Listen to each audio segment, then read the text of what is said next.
நடைபெற இருக்கும் இந்த உள்ளூராட்சி மன்ற தேர்தலிலே வலிகாமம் பிரதேசத்திலே எங்களுடைய உள்ளூராட்சி மன்றங்களில் எங்கள் தமிழரசு கட்சியுடைய சார்பிலே போட்டி போடும் எங்களுடைய வேட்பாளரை ஆதரிக்கும் வகையாக ஏற்பாடு செய்து இந்த கூட்டத்தை தலைமை தாங்கி நடாத்தி கொண்டிருக்கும் எங்களுடைய முன்னாள் தவிசாளர் அண்ணன் பிரகாஷ் அவர்களே, இலங்கை தமிழரசு கட்சியுடைய தலைவர் ஐயா CVK சிவஞானம் ஐயா அவர்களே, இலங்கை தமிழரசு கட்சியுடைய பொதுச் செயலாளர் ஐயா சுமந்திரன் அவர்களே, வலிகாமம் வடக்கினுடைய முன்னாள் தவிசாளர் அண்ணன் சுகீர்தர் அவர்களே, மற்றும் இங்கே கலந்து கொண்டிருக்கும் முன்னாள் பிரதேச சபையினுடைய உறுப்பினர்கள், கட்சியினுடைய தொகுதி பிரதேசங்களினுடைய உறுப்பினர்கள், எதிர்வரும் மே மாதம் 6ஆம் தேதி நடைபெற இருக்கும் உள்ளாட்சி மன்ற தேர்தலிலே வெற்றி பெற காத்து கொண்டிருக்கும் வேட்பாளர்கள், ஊடக நண்பர்கள் அனைவருக்கும் என்னுடைய இனிய மாலை நேர வணக்கத்தை தெரிவித்துக் கொள்கிறேன்.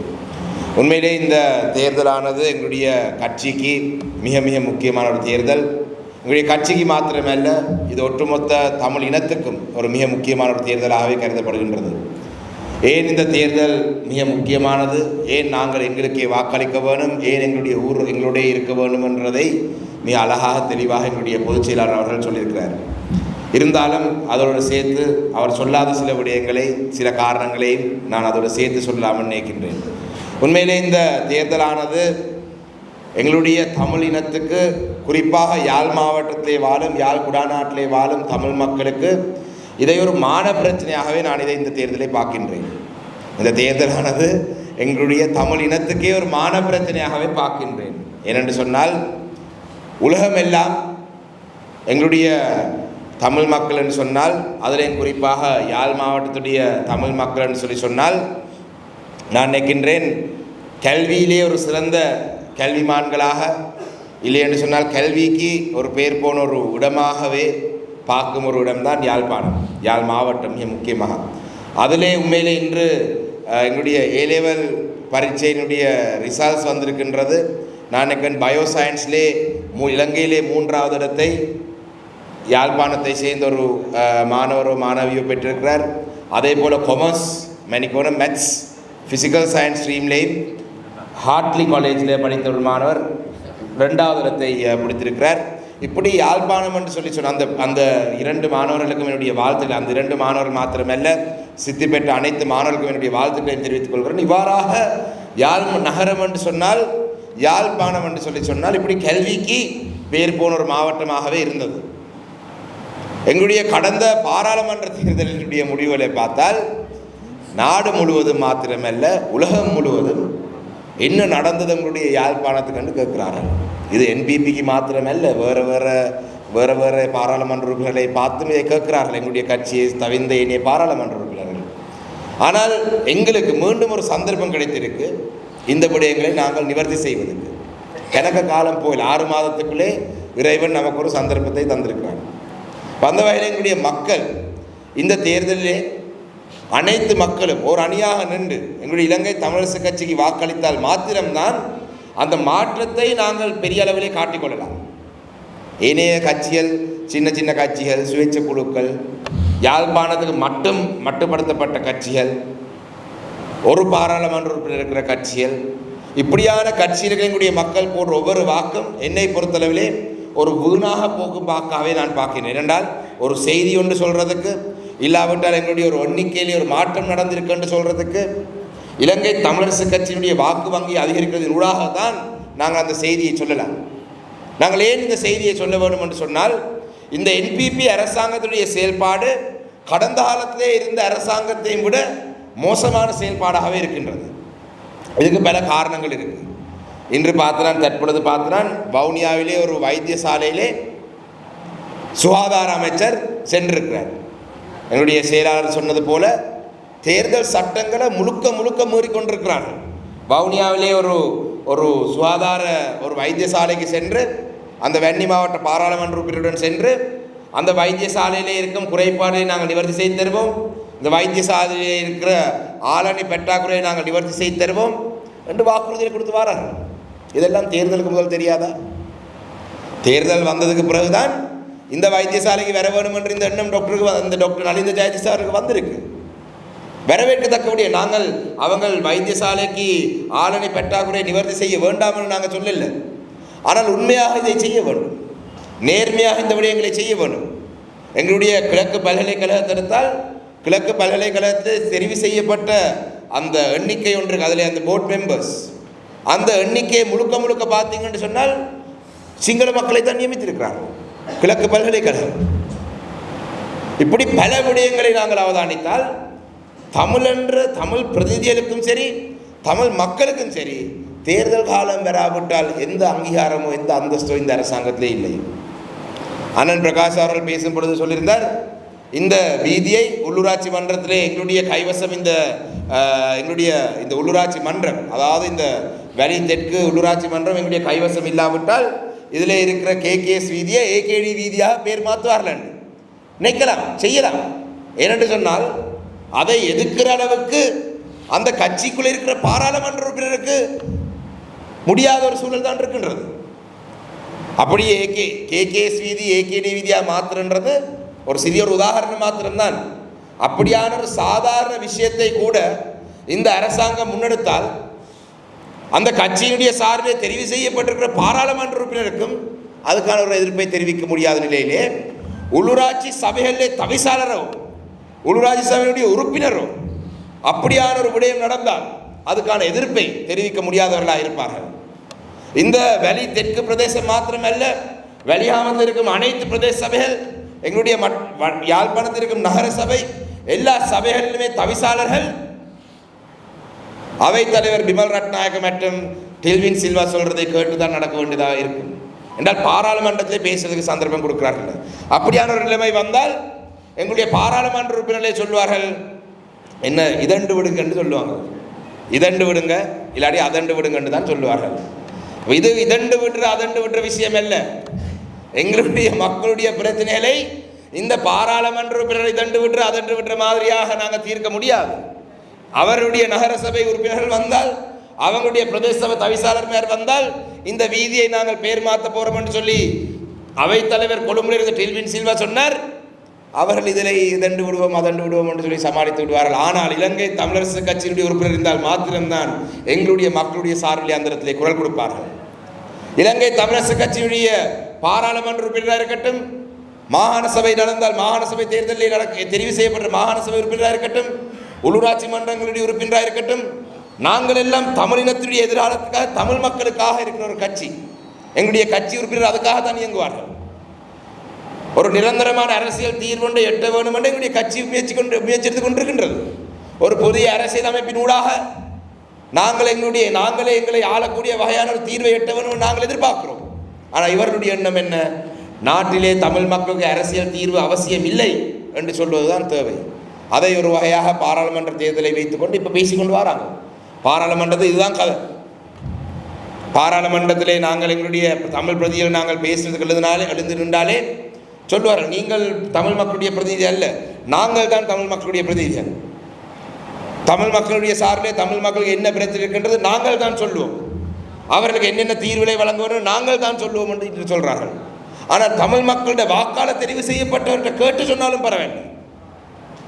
தமிழ் மக்களுடைய வாக்காளர் தெரிவு செய்யப்பட்டு வந்த பாராளுமன்றத்தில் அவங்களோட கட்சியிலிருந்து வந்தவர்கள் ஆலோசனை கேட்கிறார்கள். அவர்களை அண்மையிலே லால்காந்த் விவசாய அமைச்சர் சொல்றார், சில எம்பி மேல் தாங்கள் எம்பி என்று சொல்லி எனக்கு இப்போதான் தெரியுமா. பாராளுமன்றத்தில் அவர் சொல்றார், பாராளுமன்றத்தை இப்படி தோளோடு இடிச்சு போன அப்புறம் தானே பார்த்தாலோ இவர் நம்மட கட்சியில் எம்பி என்று தெரியுமா. இப்போ இதுதான் அவங்களுடைய கட்சியின் நிலை. 225 எம்பி மேல் இருக்கிற பாராளுமன்றத்தை இதுதான் நிலைமை என்றால், நாட்டிலே 9000க்கு அதிகமாக இருக்கக்கூடிய பிரதேச சபை உறுப்பினர்களே, யாழ் மாவட்டத்திலே போட்டி போடுற 400 வேட்பாளர்களே எப்படி தெரிய போகின்றது? அவர்களை இப்படி எதுவுமே தெரியாது. அவர்கள் சபைக்கு சென்றால் கொழும்புல இருந்து வரும். இப்படிதான் கிழக்கு மாகாண சபையிலே புள்ளியார் இருந்த பொழுது கிழக்கு மாகாண சபையை ஆட்சி செய்தார்கள். நான் நினைக்கின்றேன் எங்களுடைய பொதுச் செயலாளர் அவர்கள் பல வழக்குகளை முகம் கொடுத்தார்.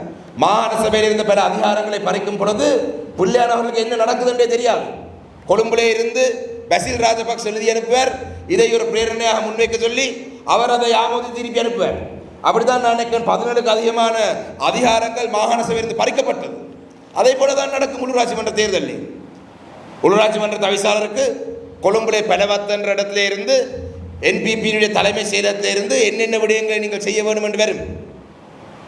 அதிலும் குறிப்பாக எங்களுடைய வெளி வடக்கை பொறுத்தளவிலே வெளி வடக்கிலே சில மக்கள் இந்த காணி விடுவிப்பு இப்படியான விடயங்களை பார்த்து என்பிபி அரசாங்கம் காணிகளை விடுவித்து சந்தோஷப்படலாம். ஆனால் இந்த விடுவிக்கிற காணிகளிலே இன்னும் மேலதிகமாக இருக்கிற காணிகளை எவ்வாறு பயன்படுத்த போறார்கள், என்ன தேவைக்காக பயன்படுத்த போறார்ன்றது எங்களுடைய கையிலே ஒரு அதிகாரம் இல்லாவிட்டால், தவிசாளராக அவங்களுடைய கட்சியை சேர்ந்தவர் இருந்தால் அந்த காணி பயன்பாடை பற்றி தமிழ் மக்களுக்கு எந்த ஒரு கருத்து முன்வைக்க முடியாத நிலையில் நாங்கள் இருப்போம்.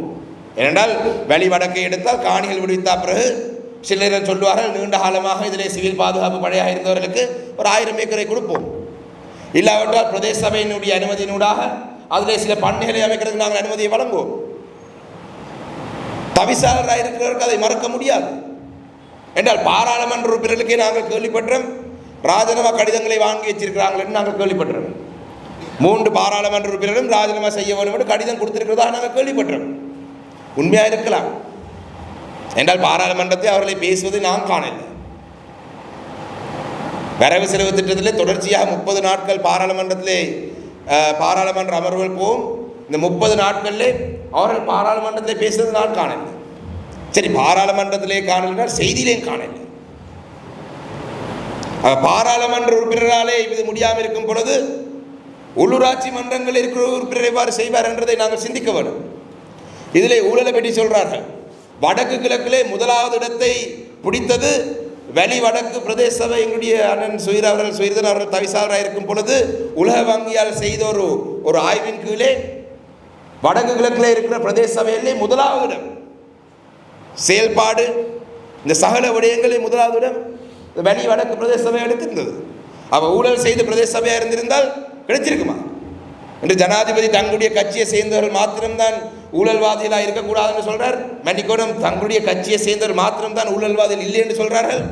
ஆனால் மட்டக்களப்பிலே ஒரு வட்டாரத்திலே வீதி மின்விளக்குகளுக்கு லைட் பல்ப் போடும் பொழுது ஒரு சப்பட்ட போத்தல் வாங்கி தந்தா தான் லைட் பல்ப் போட்டு தருவேன் என்று சொல்லி இருந்த ஒரு பிரதேச சபை உறுப்பினர் எங்களுடைய நியமனம் கேட்டு வந்தார். நாங்கள் இவர் கிராமம் சென்று சப்பட்ட கேட்டு எங்கட கட்சியில மானத்தை மீண்டும் வாங்கி விடுவார் என்று எங்கட கட்சியில முதல் இருந்தவர் என்று வேண்டாம் என்று விட்டோர் இன்றைக்கு என்பிபியில வேட்பாளர். அப்ப சப்பட்ட போத்தலுக்காக லைட் பல்ப் கொடுத்தாக்கள் எல்லாம் வேட்பாளராக வச்சுக்கொண்டு ஜனாதிபதி லஞ்ச ஊழலை பற்றி பேசுறார். ஆனால் எங்களுடைய கட்சியினுடைய தவிசாளராக இருந்தவர் மீண்டும் வேட்பாளராக இருக்கிறார். வெளி வடக்கு பிரதேச சபையை சரியாக ஆட்சி செய்து சரியாக அதை வழிநடத்தி வடக்கு கிழக்கிலே முதலாவது இடத்தை பிடித்த பிரதேச சபையினுடைய தவிசாளர் எங்களுடைய வேட்பாளராக இருக்கின்றார். இப்போ ஜனாதிபதிக்கு இதை பற்றி எல்லாம் பேசுறதுக்கு அருகதில்லை. ஜனாதிபதிக்கு உண்மையாக பாவம் தெரியாது. அவருக்கு என்ன, இன்றைய நாளைக்கான பொய்கள் பட்டியல் ஒன்று கொடுக்கப்படுது. அந்த பட்டியலில் ஏதாவது ஒன்று அவர் பார்த்து போட்டு ஏதாவது ஒன்று வாசிச்சு விட்டு போவார்.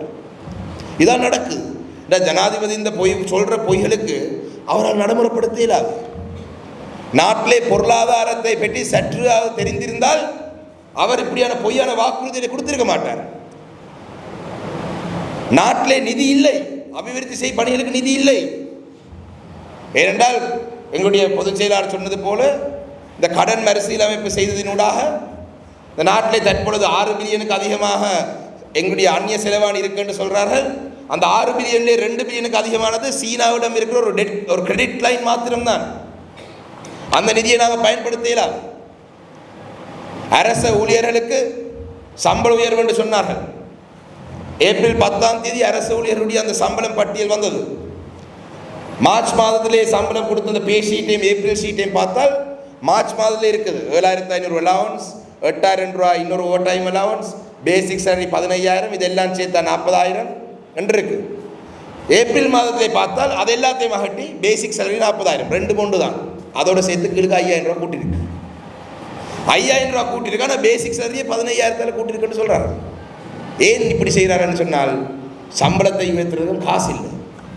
முதலாவது முறையாக அரசு ஊழியர்களுக்கு சம்பளம் உயர்வை 2025ஆம் ஆண்டு வரவு செலவு திட்டத்திலே 26, 27க்கான சம்பள உயர்வையும் சொல்லியிருக்கிறாங்க. வளமே ஒரு வருஷத்துக்கு மட்டும்தான் வரவு செலவு திட்டத்தை சொல்லப்படும். என்ன காரணம்? 3 வருஷத்துக்கு ஒரு ஐடியா சொன்னதுக்கான காரணம் இந்த வருஷத்திலே அந்த சம்பளத்தை அதிகரிக்க நிதி இல்லை. அப்ப நிதி இல்லாத ஒரு நாட்டிலே மன்னாரிலே இருந்து புத்தளத்துக்கு 90 கிலோமீட்டருக்கான வீதியை வைக்க போறாராம். யாழ்ப்பாணத்திலே சர்வதேச ஒரு மைதானத்தை உருவாக்க போறாராம். அதே போல கிளிநொச்சியிலே மாங்குளத்திலே வந்த ஒரு தொழில் வலயம் ஒன்று உருவாக்க போறாராம். இதுக்கெல்லாம் எங்கிருந்து நிதி வரப்போகுது? வரவு செலவு திட்டத்திலே ஒரு 10 கோடி ஒதுக்கி இருக்கலாம் தானே நிதி, இந்த விடயங்களை ஆய்வு செய்வதற்கு. தன்னுடைய சொந்த ஊரிலே ஒரு புகையிரத நிலையத்தை கட்டுவதற்கு நிதி ஒதுக்கினவர் இதுக்கும் கொஞ்சம் ஒதுக்கி இருக்கலாம் தானே, ஒதுக்கி போட்டு பேசியிருக்கலாம். அதை விட மோசமான புருடா விட்டுறவர் தான் பிமல் ரத்நாயக அவை தலைவர். நான் நினைக்கிறேன் கடந்த ஒரு 2-3 நாளாக தீவு பகுதியில் தான் ஃபுல்லாக சுற்றி திரிகிறார். அவங்களுக்கு தெரியும் தீவு பகுதிக்கு போய் குடி தண்ணியை தாரம் என்று சொன்னால் அந்த மக்கள் தண்ணிக்காக இயங்கி கொண்டிருக்கிறார்கள், அது வழங்க வேண்டிய ஒரு விடயம். குடி தண்ணியை நாங்கள் தருவோம் என்று சொன்னால் அந்த மக்களுக்கு அது பெரிய ஒரு விஷயம். ஆனால் குடி தண்ணி தீவக பிரதேசத்துக்கு கொண்டு போவதற்கு எந்த ஒரு திட்டமும் வரவு செலவு திட்டத்தில் முன்மொழியப்படவில்லை. நான் ஒரு 3 வாரங்களுக்கு முன்பாக மட்டக்களப்பு மாவட்டத்திலே ஒரு கிலோமீட்டர் தூரத்துக்கு பைப் லைன் போடுவதற்கு உங்களிடம் போதிய அளவு வளங்கள் இருக்கான்னு பாராளுமன்றத்தில் ஒரு கேள்வி ஒன்று எழுப்பியிருந்தேன். அந்த கேள்வி பதில் நேரத்தில் அதுக்கு பிரதி அமைச்சர் சொல்றார், எங்கள்கிட்ட எத்தனை பைப் இருக்குன்னு எங்களுக்கு தெரியாது, நாங்கள் பைப்பலை பார்த்து நாங்கள் சொல்றோம். மட்டக்களப்பிலே 1 கிலோமீட்டர் நீளத்துக்கான பைப் லைன் போடுறதுக்கு எவ்வளோ பைப் இருக்குன்னு தெரியாதவர்கள் எங்களுடைய தீவகத்திலே போய் புதிதாக குடி தண்ணி கொடுக்குறேன்னு சொன்னால் கொடுத்தால் சந்தோஷம். ஆனால் தேர்தல் காலத்திலே இப்படியான வாக்குறுதிகளை கொடுக்கிறது முற்றும் முழுதாக எங்களுடைய மக்களை ஏமாற்றும் வகையான செயல்பாடு. அந்த வகையிலே நான் மிக நீண்ட நேரம் பேச விருப்பப்படவில்லை. பேச வேண்டிய பல விடயங்கள் இதுக்கு முன்பு இருந்த கூட்டங்களை பேசிவிட்டேன். ஒவ்வொரு கூட்டத்துக்கும் புதிதாக ஒரு டாபிக் பேசுவதும் கொஞ்சம் கஷ்டம்தான், இருந்தாலும் முயற்சி எடுக்கிறேன். அந்த வகையிலே எங்களுடைய மக்கள் எங்களுடைய கட்சியை, எங்களுடைய இலங்கை தமிழரசு கட்சியை நிச்சயமாக எதிர்வரும் மே மாதம் 6ஆம் தேதி வெல்ல வைக்க வேண்டும். மற்ற கட்சிகளை நாங்கள் விமர்சிக்க விருப்பப்படவில்லை, ஆனால் அந்த கட்சியை சேர்ந்தவர்கள் எங்களை விமர்சிக்கிறார்கள். நான் சற்று முன்பு பார்த்திருந்தேன், சைக்கிள் கட்சியினுடைய தலைவர் கஜன் பொன்னம்பலம் அவர்கள் மட்டக்களப்பிலே மண்டூர் என்ற பிரதேசத்திலே வேட்பாளர் அறிமுக கூட்டத்திலே சொல்லியிருக்கிறார், இந்த தேர்தலிலே இலங்கை தமிழரசு கட்சிக்கு தமிழ் மக்கள் பாடம் போட்ட வேண்டுமா. கீழுக்கு தேடி தேடி போனான் வேட்பாளர் அறிமுகம் கூட்டம் என்றால் மண்டூர் என்றால் என்னுடைய பாட்டினார் சீமு ராசமாணிக்கம் ஐயா தமிழரசு கட்சியுடைய முன்னாள் தலைவர் பிறந்த ஊர். இந்த ஊரில் எப்படி சைக்கிளுக்கு கூட்டம் போட்டிருக்கிறார்கள் என்று சொல்லி நான் பார்த்தேன். பார்க்கத்தானே வேணும். பார்த்தால் வேட்பாளர் அறிமுக கூட்டத்தில் அவர் பேசின படம் மாத்திரம்தான் இருக்கு, வந்த மக்களுடைய படங்களை காணல. அப்போ நான் வெளியில் போய் பார்த்துருப்பீங்க, டெலிஃபோன் கால் ஒன்று காய்ச்சிட்டு வந்தேன். நான் அங்கே அந்த ஊடகவியலாளர் அடித்து கேட்டான், என்ன நடந்ததுண்டு. இல்லை, வேட்பாளர்கிட்ட படம் போடுற அளவுக்கு அங்கே கொண்டும் இருக்கு இல்லை, அப்போ அதால் அவரோட படத்தை பட்டம் போட்டான்னு சொன்னார்கள். ஆனால் பார்க்கிறவர்கள் என்ன நினைக்க போகிறார்கள், பெட்டி ஏதோ கூட்டம் நடத்தி தமிழரசு கட்சிக்கு மக்கள் பாடம் போட்ட வேண்டும் என்று சொல்லியிருக்கிறார்கள். இல்லை, இதை நான் ஏன் சொல்கிறேன்னு சொன்னால், நாங்கள் அவர்களை விமர்சிக்க விருப்பப்படவில்லை. ஆனால் மட்டக்களப்பிலே இலங்கை தமிழரசு கட்சி போட்டி போடும் 11 பிரதேச சபைகளிலே 9 பிரதேச சபைகள் தற்பொழுது நாங்கள் வெல்லக்கூடிய சூழல் இருக்கின்றது. மற்ற 2 பிரதேச சபைகளும் நாங்கள் ஆதரவு வழங்குகிற கட்சி தான் வெல்லக்கூடிய சூழல் இருக்கின்றது. சைக்கிள் கட்சி கடந்த பாராளுமன்ற தேர்தலில் 1250 வாக்குகள் தான் மட்டக்களப்பில் எடுத்தவர்கள் ஒட்டுமொத்த மாவட்டத்திலே. அப்படியான ஒரு நிலையிலே மட்டக்களப்பிலே ஒரு வட்டாரத்தை வெல்லக்கூடிய ஒரு சூழல் இல்லாத பொழுது ஏன் இலங்கை தமிழரசு கட்சிக்கு வந்து மட்டக்களப்பிலே பாடம் போட்ட வேண்டும்? நீங்கள் எம்பிபிக்கு பாடம் போட்டலாம் தானே, நீங்கள் இல்லாட்டி புள்ளியானுக்கு பாடம் போட்டலாம் தானே, இல்லாட்டி வடமாநிலத்திலே டக்ளஸ் தேவானந்தாக்கு பாடம் போட்டலாம் தானே. அதை விட்டு இலங்கை தமிழரசு கட்சியை பாடம் போட்டுவதென்று சொல்லி இவர்கள் நினைத்துக் கொண்டிருக்கிறார்கள் என்று சொன்னால், தேர்தலுக்கு இன்னும் 4-5 நாட்கள் தான் இருக்கின்றது. நாங்களும் எங்களுடைய சில கட்சியினுடைய மூத்த உறுப்பினருடைய அன்பு கட்டளை மீறி நாங்களும் அந்த கட்சிகளை விமர்சிக்க வேண்டியதாக வரும். அந்த வகையிலே யாழ் மாவட்டத்திலே வைத்து ஒரு எச்சரிக்கையாகவே சொல்கிறேன், தயவு செய்து இலங்கை தமிழரசு கட்சிக்கு பாடம் போட்டுவதென்றதை விட்டுவிட்டு நீங்கள் உங்களுடைய கட்சியினுடைய அரசியலை முன்னெடுங்க. உங்களுடைய கட்சிக்கு ஒரு கொள்கை இருக்குன்னா நீங்கள் அதை சொல்லுங்கள், மக்கள் விரும்பினா வாக்களிக்கட்டும். தமிழரசு கட்சியும் சுமந்திரனையும் விட்டால் அவர்களுக்கு பேசுவதற்கு வேறு எதுவுமே இல்லை. இதுதான் அவங்களுடைய அரசியலை முன்னெடுக்கிறதுக்காக வைத்திருக்கிற 2 ஆயுதங்கள். நான் நினைக்கிறேன் எங்களுடைய அன்பான வடமாகாணத்தில் யாழ் மாவட்டத்தில் இருக்கிற மக்கள் இந்த இப்படியாக பொது எதிரி என்று சொல்லி நாங்கள் என்பிபியை பார்க்கின்றோம் என்றால் எங்களுடைய மண்ணிலே சிங்கள தேசிய கட்சிகள் ஆட்சி செய்யக்கூடாதுன்றதிலே நாங்கள் மிக உறுதியாக இருக்கிறோம். ஆனால் சிங்கள தேசிய கட்சிகள் ஆட்சி செய்தாலும் பரவாயில்லை, இலங்கை தமிழரசு கட்சிக்கு பாடம் போட்ட வேணும் என்கிற கட்சியில் பெற்றியும் எங்களுடைய மக்கள் மிக அவதானமாக இருக்க வேணும் என்றதை அன்பாக இந்த இடத்திலே சொல்கிறேன். எங்களுடைய தலைவர் அவர்கள் சில நேரம் ஏன் நீங்கள் சொன்னீங்களென்னும் கேட்கலாம். நாங்கள் கட்சியிலுக்குள்ளே ஒற்றுமையாக இருக்க வேண்டும் என்று. ஆனால் இதை கட்டாயம் சொல்லியாக வேண்டும் என்றால் என்னுடைய சொந்த ஊர் மண்டூரிலே சென்று எனக்கு பாடம் போட்டு வந்தால் நாங்களும் அவங்களுக்கு பாடம் போட்ட வேண்டியதாக வரும். அந்த வகையிலே எதிர்வரும் மே மாதம் 6ஆம் தேதி எங்களுடைய இலங்கை தமிழரசு கட்சியுடைய வேட்பாளர்கள் அனைவரும் அணி அணியாக திரண்டு, எங்களுடைய வேட்பாளருக்கு ஆதரவாளர்கள் அனைவரும் அணி அணியாக திரண்டு எதிர்வரும் மே மாதம் 6ஆம் தேதி இலங்கை தமிழரசு கட்சி வாக்குகளை போட்டு நான் இன்று வருகை தந்ததுக்காகலாவது நான் நினைக்கிறேன் எங்களுடைய முன்னாள் சபை தவிசாளர்களிடம் ஒரு அன்பான வேண்டுகோள், எதிர்வரும் மே மாதம் 7ஆம் தேதி காலையிலே தொலைபேசி அழைப்பை எடுத்து சொல்லுங்கள். வெளி தெற்கு வெளிகாமத்திற்கும் 5 பிரதேச சபையிலேயும் இலங்கை தமிழரசு கட்சி ஆட்சி அமைக்கும் என்று செய்தி சொல்ல வேண்டும் என்று கேட்டு விடைபெறுகிறேன். நன்றி.